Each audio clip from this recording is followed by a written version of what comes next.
The stage is empty. The performers and the members of the audience have all gone home. So now that all of the action is over, I have requested to have a brief conversation with the two masterminds of this past year of music education. Meet Kristen and Mac Knight, a unique teaching duo because very rarely is an entire music department run by a husband and wife team. Kristen is responsible for the general music program, and Mac is responsible for the band and choir program.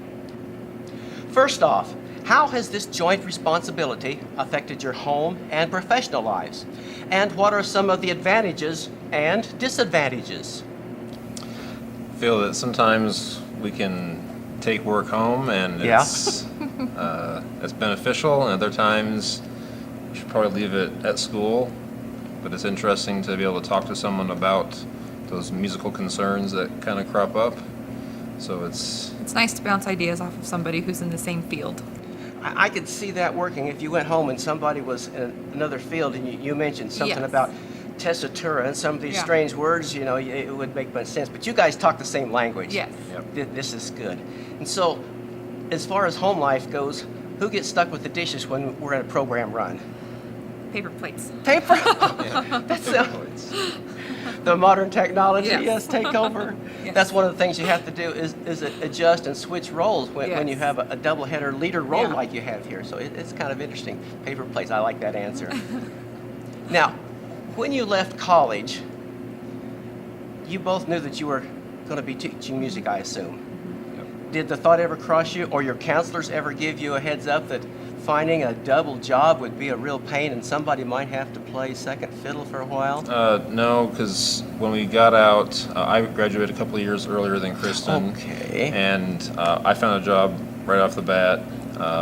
Kristen had a couple more years to finish. When she finished, she went to her student teaching at a neighboring school district to where I was teaching. She subbed for a semester, and then miraculously, the elementary position in the same district I was in opened up, and she got that job.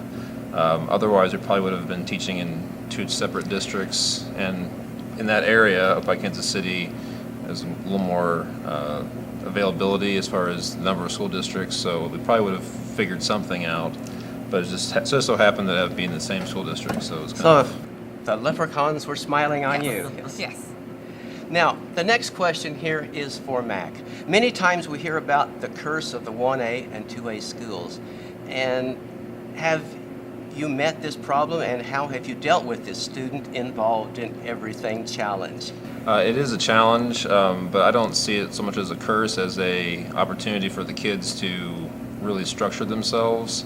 When they're involved in so many activities, they have to plan out in advance what they're going to do, which means that they're a little more conscientious about their plans for the day, the week, the month, the year.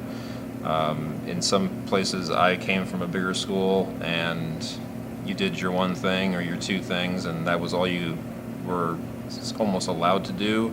Here, they're encouraged to do as many things as they can, which is really beneficial, I think, to all the programs. So at times it can be challenging when you have someone gone for a sports practice or an event or whatever, but the staff is really receptive to helping out with, if you need that extra time with them, they'll be willing to give it to you. Have you seen that problem in the elementary so much? No. No, it doesn't exist Yeah. down there. Kids don't take off to play golf and, No. and pole vault and stuff like that. They do have a scheduling, juggling, you might say, with all the extra computer classes and the math things they have to go in and out. And sometimes, as an elementary teacher, you end up with no break in the morning, and some things like that, which it's tight scheduling, so you have to plan But it's okay. ahead. The teachers are very flexible, and they're willing to work with me if I needed a break. I've not noticed a big... Just fine, okay. Yeah. Now, on the wall, there are many feedback notes, and I've read some of them, and that's how they see the year. But how would you rate the year, and looking ahead, what do you want to do for next year? Let's start with Kristen. Oh, boy. I am just over the moon on how this year went. I'm very pleased. I thought the kids were phenomenal. They exceeded even my expectations. I'm a little afraid that I set the bar too high, and now I got to figure out how we're going to go even bigger and better next year. But I'm excited. It'll be fun. It's a fun That's- challenge to have. That's good. And you have, since the second semester started, been on a dead run. I mean, with contests and traveling. I mean, I see your postings. You know, you're here, you're there, and you're everywhere. Now, what you have to do is come up with all kinds of music. And people think that the music teacher, particularly the band director, takes the summer off.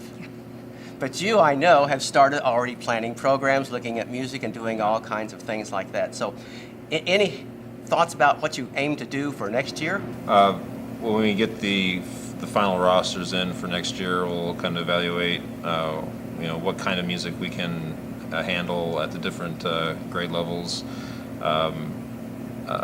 I don't really have any set plan as far as like a theme or anything, but I do start that process. I've started about a month ago, so looking at music for next year, and I'll do it all summer long, listening to music, looking at copies of music, going to music stores, and trying to find the right instrumentation and the right balance of different styles of music. That's not something that's just at the last second. It takes a lot of planning to get that ready for that. Yes, it does. Now, when you teach, out of nowhere come these moments where after the day is tough and you have a moment in which this is why I teach. Without naming names, can either one of you come up with those aha moments which said, yes, I'm going to do this? I've been trying to think of this, and I can honestly say every day I've experienced something like that. Some moments that feel bigger, maybe Yes. that you see the kid's light bulb finally go off, and some days it's something small where a challenging student is receptive, or you get a hug, or little things like that. But every day I experience that this is why I'm doing this. That's why you teach. And Mac? There's the obvious things that people kind of point to. It'd be like your district and your state level recognitions for individuals, making honor groups and those kinds of things. But I think that when I hear a student come up to me and say, I'm thinking about being a band director, or I'm thinking about doing something like that, that means that they've had a good experience, and that's something that they want to continue on, which is how I got into being a band director and a music educator. Is I had a really good experience, and so that, and then just like Kristen said, those moments where you see it in their kids' eyes, where they finally get it, and then they understand it, and then that just lets you know that you're doing the right thing. And you can walk home about this high off of the ground Yeah. and say, yes, Yes. it's worth it. Now then, you have added some comedic and dramatic dimensions to your programs. I see the chuckle here. So, what is the background for this? Well, when I was in 7th and 8th grade, I had a band director named Scott Freeby in Manhattan, and he would do something like this pretty much every concert. I don't think like this. Yes, every concert there would be some aspect that he would be involved with. For example, we played Spinning Wheel by Blood, Sweat, and Tears one year, and he came out, and we all had tie-dyed shirts of different colors for every section.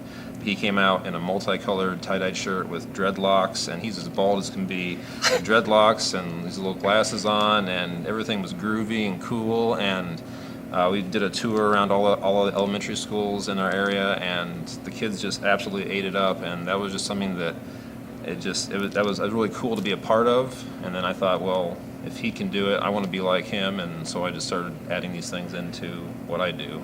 That's interesting. I wondered how you came up with that, because I've seen a few of those things. And now, what do you think of Mac as an actor? Have you ever just ducked your head and thought, no, Every time. how's he going to get out of this one? Yes. He stopped telling me what he's going to do because he knows I'm just. So I'm with the audience. I don't know what's going to happen. So, because he wings it a lot. I Oh, can yeah. tell. He's off Yeah. script from the start. Very much. Very much. Very much. But that's nice because you're keying off of the feedback. If you're on Yeah. script, you don't know whether the audience with it or not. But when you key off of this, this worked, and so you can do this and you can do that. Well, on that note, I would like to close this interview and thank you guys very much and wish you the best for next year. Thank you. Thank you.